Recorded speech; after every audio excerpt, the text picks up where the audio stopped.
baby! Another Puppy Playtime game theory! Oh boy, is it gonna be another good one. I have the feeling, because that thumbnail...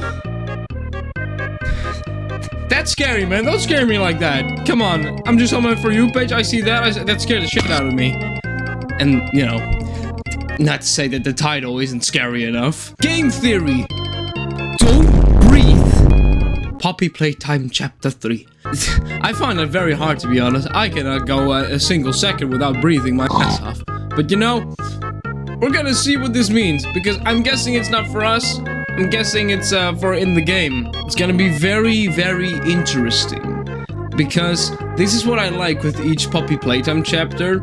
You get a new foe each time. Like, first we had Huggy Wuggy, and then we had Mommy Longlegs. But each time, when you don't think the villain can get worse, it gets worse. And you can see that here in the thumbnail that the gas mask dude is also holding Mommy. So it means he's worse than Mommy. And I like that. That's very nice. But, you know, enough waffling, boys. Let's watch this Puppy Playtime video right now. There is nothing more gratifying to my soul than being the reason for a theorist's smile. To be the one that inspires creativity and critical thinking. That is why it is with enormous pleasure that I am announcing a new theory. A theory based on the Puppy Playtime Chapter 3 teaser trailer. Because while this trailer may seem vague and unspecific, it reveals even more of the horrific experiments that went on inside Playtime Co. May this theory terrify and disturb every theorist that chooses to click.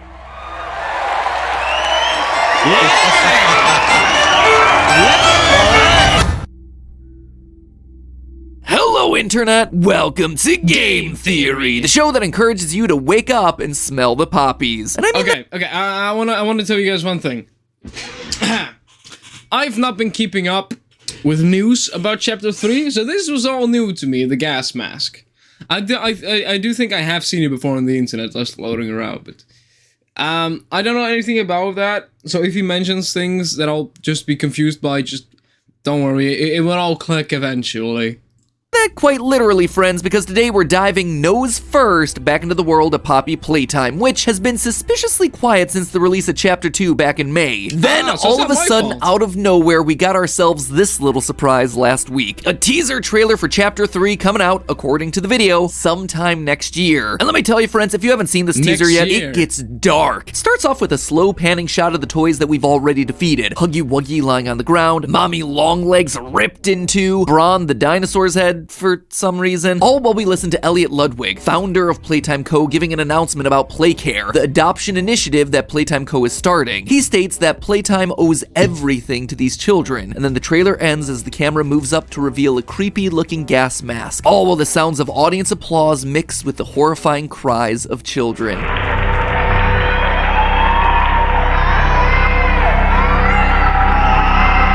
Yay! This is a video game that's gonna be played by kids. Clearly, they went hard for this one. The Chapter 2 teaser... I'm sorry. Alright.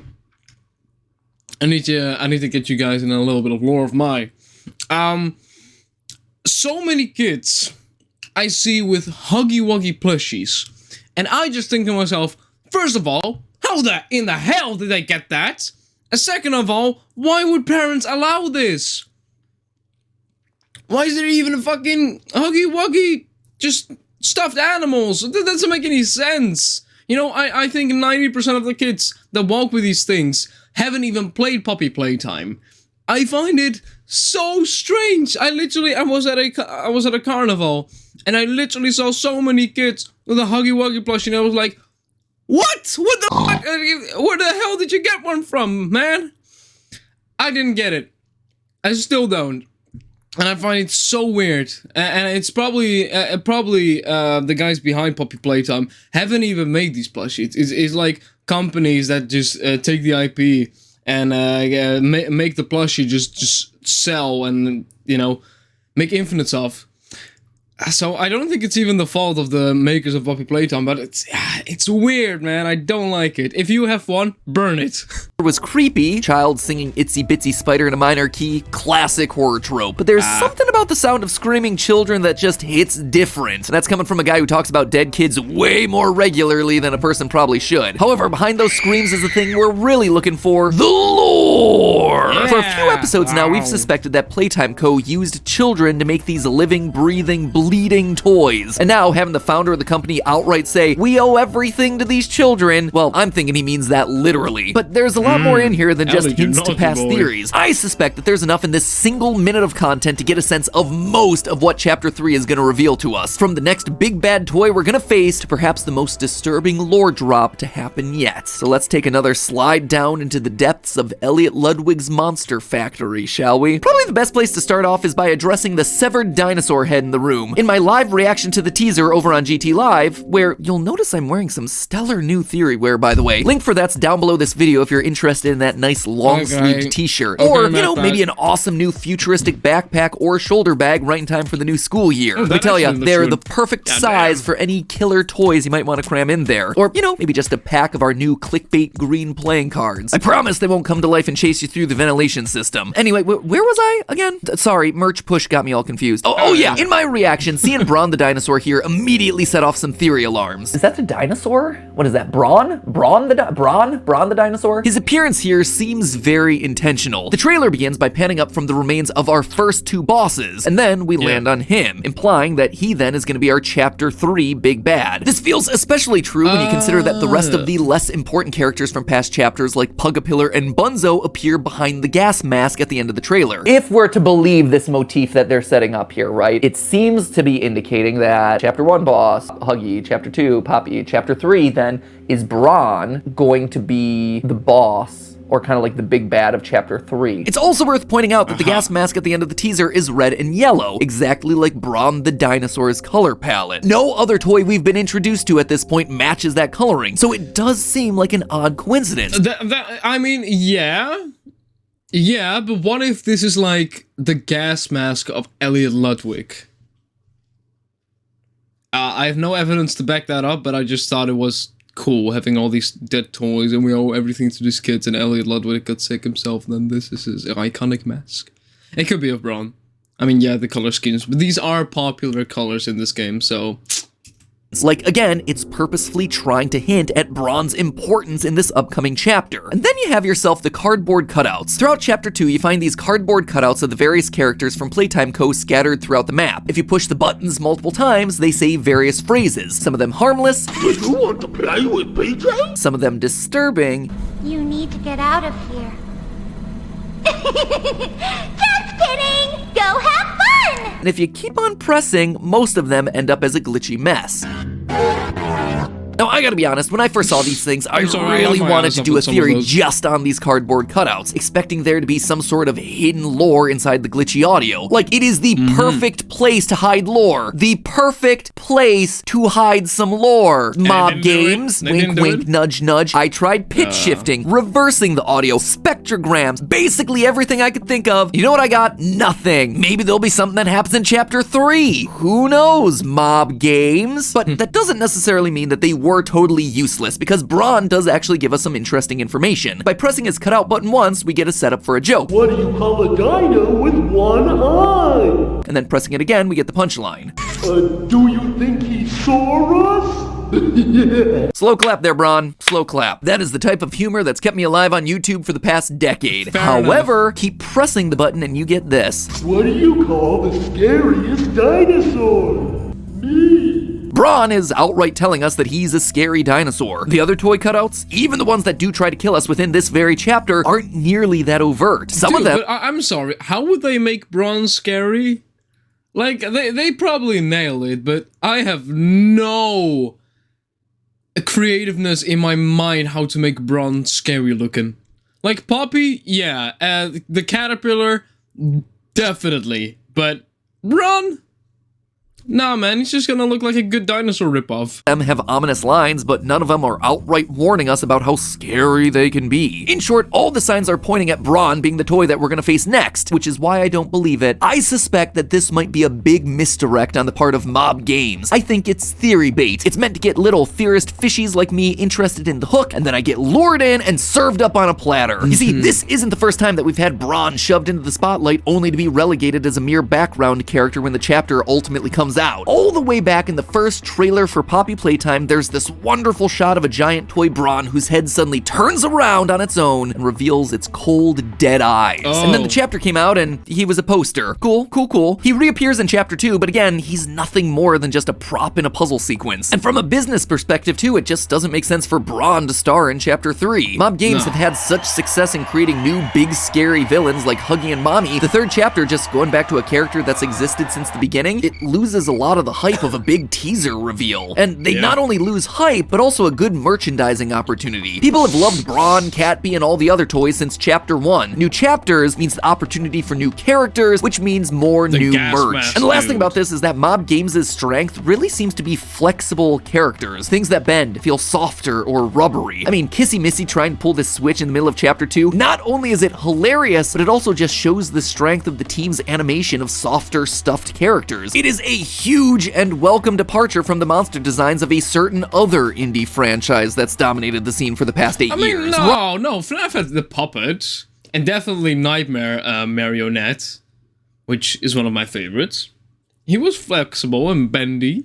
Bron is hard, he's heavy, he's robotic. Again, pushing away from the monster aesthetic that's worked so well for Poppy Playtime up to this point. So call it a hunch from the past decade of doing this, but I don't think Bron is gonna be our big bad. I think they're gonna reveal more about our big bad in October or November as they get closer to next year's release. But hey, that's just a theory. A mini theory that exists within this one larger theory, because I am nowhere near done with this teaser. But if I am gonna keep going to reveal the big lore drop that I expect is gonna happen in chapter 3, I'm gonna need you to do one thing for me right now, and that is click the subscribe button. You guys know I know a lot about YouTube, right? Well, here's a little known fact about how it works. Your clicks on the subscribe button actually wind up a crank over at YouTube headquarters and give the algorithm the power that it needs to play the various videos. So I'm gonna need you to wind that crank. Bet you can't click the subscribe button before I count down to 0, 59, 58, 50.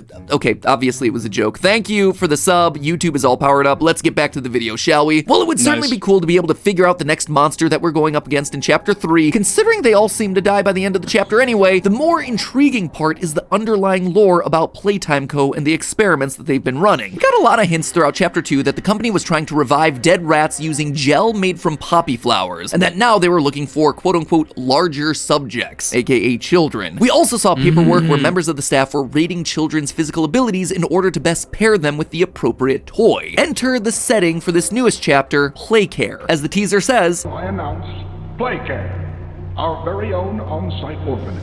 Having an on-site orphanage would give them plenty of larger subjects to dip into poppy gel. Kids forgotten by a system. Kids that are untraceable. But then what? What did they do here that led them to becoming the horrifying monsters that we've now come to expect from the franchise? Well, I suspect the answer to that question lies with this teaser. But not in the teaser, rather the thumbnail. You see, the thumbnail obviously puts the gas mask front and center as you'd expect, but there's a detail here that isn't present in the actual video. Surrounding everything is this red mist. It looks cool, and it definitely works nicely with the gas mask theme, but as someone who spends way too much time in thumbnail design meetings, I can tell you that this detail is more than just a "it looks cool" moment. This detail is intentional. It reveals way more than anything in the teaser itself. It reveals the usage of poppy gas. I mean, poppy...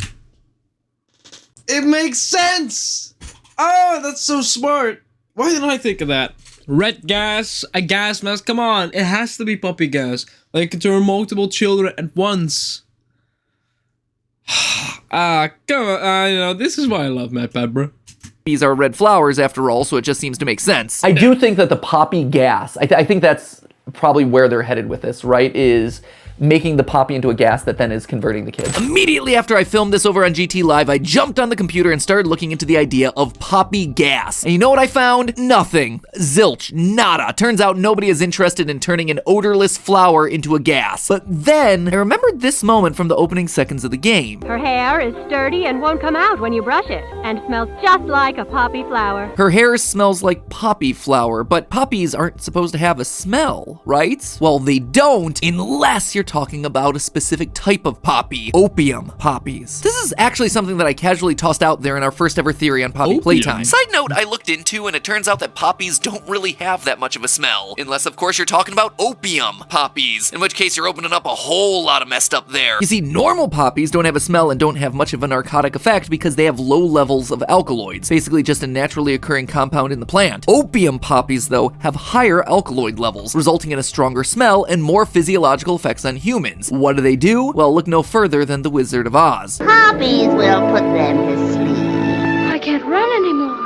I'm so sleepy. You can't rest now, we're nearly there. Opium has been used throughout history as a painkiller and sleep inducer thanks to some of the chemicals found within it, namely morphine and codeine, drugs that you might be familiar with because they're still used today as painkillers. Now, obviously, there are more and more regulations on using opiates like these for medical purposes. In fact, my partner Steph, in her former life before YouTube, worked on helping educate doctors about the medical uses and dangers of opiates and opioids. However, that sort of knowledge didn't exist in the early 1900s, and this stuff was totally unregulated. Opium would commonly be mixed with sugar and water to make syrups, balms, and soups, which would then be given to children that couldn't sleep. These balms could then be applied to women's chests to help babies wean faster, or they would be put on babies' gums to soothe them while they were teething. In fact, they were marketed as soothers and could be purchased in pretty much any grocery store at the time. You know, it was just common practice for perfectly normal kids to be given highly addictive drugs, at least until regulations finally came down in 1912. But as disturbing as that may be, it actually connects directly back to Poppy Playtime. Playtime Co. using opium poppies and Poppy's hair follows this trend of subduing kids who are in pain or just a bit restless using a drug. It also means that they were probably able to skirt around regulations. Who would suspect a toy company putting opium in a doll's hair? And considering they weren't a medical center, they probably were even less likely to fall into suspicion. But how does all of this relate back to our creepy gas mask and the red fumes surrounding the toys? A gas mask, to me, implies that the gas is covering a large area, and that the gas is more concentrated. In my research, I found this, carfentanil, a narcotic gas that's in the same category as opiates and opioids, which is 10,000 times stronger than morphine, which itself is 100 times stronger than opium. And carfentanil has been weaponized as a gas before. In Russia, back in 2002, a group of rebels took a theater of 800 people hostage. Since I already seem to be doing movie references in today's episode, it's basically like this opening scene from Tenet. After 3 long days, the Russian authorities were suddenly faced with a difficult choice of how to possibly end the standoff. They decided to use a carfentanil-based gas to knock out the rebels, thereby allowing the troops to get into the building safely. Except there was one problem with the plan. Carfentanil is too strong. Again, stuff is 10,000 times stronger than morphine. Well, sure, the carfentanil did indeed knock out the insurgents so the authorities could get in. It also killed 130 of the hostages who were also in the building breathing the stuff in. The gas fills your lungs, replacing the oxygen that you should be breathing in, meaning that no oxygen is getting into your bloodstream, but instead this deadly chemical, eventually causing your body to shut down. Which then brings us all the way back around to Playtime Co. and their experiments with poppy flowers and rats. The experiment that we read about in Chapter 2 shows that Elliot and his team killed a rat and submerged it into a poppy flower gel mixture before trying to revive it. The process didn't work, which they figured was because of the size of the test subject. But what if it was more than that? What if part of the problem was that it was only coated in a poppy gel mixture? I mean, I could go swimming for hours, but I can't then claim that I'm suddenly hydrated. The water's only effective once it's inside of my body. I'm wondering if that's actually what we're seeing here. Poppy gel didn't work, but what if you breathed in poppy gas? Suddenly, you'd have it in your system immediately as the lungs transfer the gas into the bloodstream. If Playtime Co. is trying to activate the elements of the poppy, it being in the body, in the blood that's keeping people alive, well, it feels like that's gonna get you more consistent results when trying to revive someone. Making it a gas would also make the experimentation process easier. Could you imagine having to submerge one child into a gel mixture and then having to fish him out before putting the next one in? Putting a child in a room filled with gas, however, is a way easier way to do it and far less messy. And yes, at this point, I think I need to make the obvious disclaimer here. This is dark. Very dark. I think we can... I was just saying, it reminds me of stuff. all very easily see the parallels to World War II gas chambers. But the reason that I'm talking about these very disturbing things and these very tragic events is because it seems like this is where the game's headed to with the upcoming 3rd chapter. This is a toy factory after all. Mass production is their name of the game. Around the factory, we see dozens of broken and bloody cat bees, Brons, boogie bots, and candy cats. These weren't special one-offs like Mommy Longlegs or a giant Huggy. These were everyday toys that were being sold out to the masses. So if there are lots of bloody candy cats laying around the factory, and we've seen children assigned to that specific toy, then it stands to reason that you need a lot of kids ready to be converted. The gas allows you to get a big group of children together in one room, drug them all at once, and then walk in with your colorful gas mask and remove them all ready for mass production. However, I don't think they're just shoving kids into a room to be converted. They're using the entire Playcare facility, and I believe that to be the case because of the main focus of the teaser, the mask. This gas mask is not just the same color as Bron, it's the same color as real-life gas masks that were created during World War II. While most masks were neutral colors like black, brown, gray, or green, those colors made the gas masks look unappealing and scary, especially to children. Yeah. You can imagine why. Are you my mummy? In walked Walt Disney. Yep,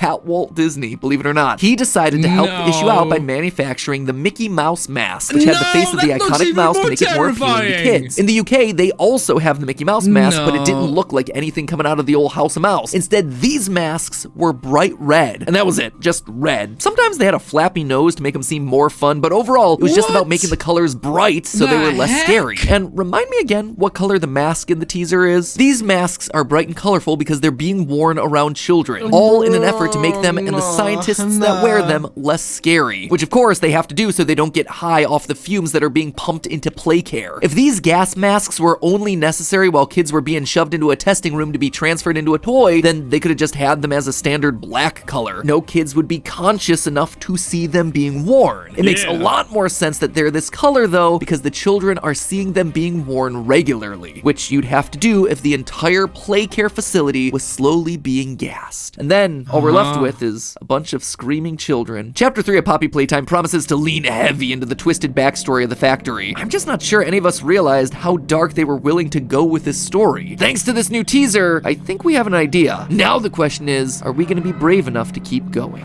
But hey, that's just a theory. A game theory. Thanks for watching. Here's a quick reminder that Nah, Map, I just want to thank you for making a good video again, huh? What? Too sentimental? Okay, that's fine. Okay, well, boys, that was very dark. It's a little sad that Chapter 3 is only gonna come out in 2023 because that's gonna take a while. But it's, you know, it's fine. You know, I bet your ass we have a lot of more game theory and other Poppy Playtime content coming in for sure. But you know, a very dark trailer, very dark topics, very dark game theory. Don't breathe. We get it now. Well, it was another good one. Thank you all so much for watching again. If you want to see more content of me reacting to Poppy Playtime, other things with Poppy Playtime, or literally anything else on my channel, then please check that out and subscribe to the channel for more content coming your way. And hopefully, I will see you guys in the next video. Goodbye. 2 to the 1, from the 1 to the 3. I like good pussy and I like good trees. Smoke so much weed you wouldn't believe, and I get more ass than a toilet seat. 3 to the 1, from the 1 to the 3. I met a bad bitch last night in the D. Let me tell you how I made her leave with me. Conversation and